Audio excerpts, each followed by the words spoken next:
bro. Tyler, the Creator's new album, Don't Tap the Glass, is a completely new sound that we're not used to. At some point, a lot of people looked at his antics as vulgar and a bit controversial. How did we get here?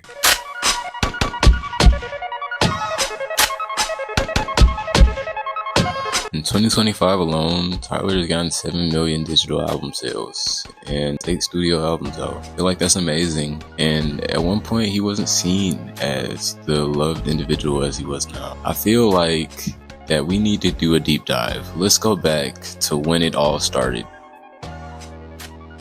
Yeah, it was kind of crazy. And it showed how unafraid Tyler was of backlash and public opinions because he leaned more into that weird aesthetic. The weird vibe came from more of a deep personal space, and you can really get pieces of Tyler's personality that he was putting out and foreshadowing of what was to come in the future, giving us a mad scientist vibe that kind of felt nasty, scary, and pretty at the same time. In a weird way, it feels like you're inside of a teenage brain, like you're recording inside of a teenager's headspace, hormones and all, and you're getting all the feelings and emotions with them. And it's beautiful because it encapsulates the realness that he really shows with a lot of his music. 2017, Flower Boy. It was an introspective album that gave us the more vulnerable side of Tyler that we hadn't seen before. Going more into his feelings like loneliness, love, anxiety, and pondering his own self-worth. Musically, it blends a lot of jazz, hip-hop, and neo-soul. And deep diving into his insecurity and isolation, this was Tyler's first platinum album, and it also earned him a Grammy nomination. Fast forward again to 2019, and we have Igor, a new side of Tyler with a new personality, new things to see, and a lot of new feelings to take in. Igor showed another vulnerable side of Tyler, but instead of the sweet lover boy, we are getting a new bitter side. A new side of love that is real, and I feel like a lot of people could relate to. That's why this album did so well.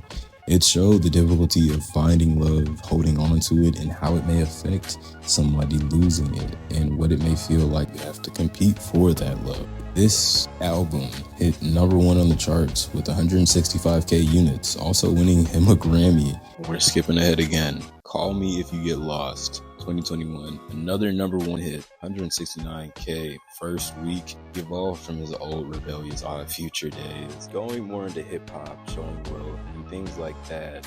After the frustration of Igor being called the hip-hop album, he fully dwells into this rap side of Tyler, the Creator, and debuts a lot of new styles for himself, choosing to remain elusive until 2024. Chromacopia drops, and it goes into the topics of responding to the pressure of fame and fortune, having to deal with a fan base and expectations to live up to, while also confronting his upbringing. Chromacopia really blurs the line of what Tyler considers too personal and what's free. It gives us a very transparent view of who he is as a person and what he's been dealing with, and it shows us just why he may have been gone. Tyler had been on a roll up to this point, and honestly, I couldn't expect anything more from him. He had given us all and more. All these different sides, personas, and emotions that we've been through with him. It really feels like we've grown with him throughout the years, and I just didn't expect anything more, especially not this soon. But then, July 18th, 2025, Tyler posted with July 21st stamped on it. And we see artists do things like this all the time for promo. And me being a fan, not wanting to get too overzealous in the hype, I just expected a deluxe or maybe a music video, something like that. But then there was more. Wolfgang.com got locked and renamed to Don't Tap the Glass, with a lot of new merch and rules at the bottom. And then Complex dropped a leaked 10-song list with different features from like Kendrick Lamar, Pusha T, Lil Wayne, Earl Sweatshirt, and Brent Baez. Now at this point, I didn't know what to believe. Going crazy, because what if Tyler is dropping again this soon?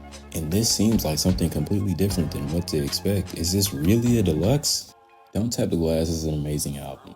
Through and through, I re-listened to it about 5 times up to this point because it opens up by rejecting the emotional depth that Tyler usually goes into with his songs.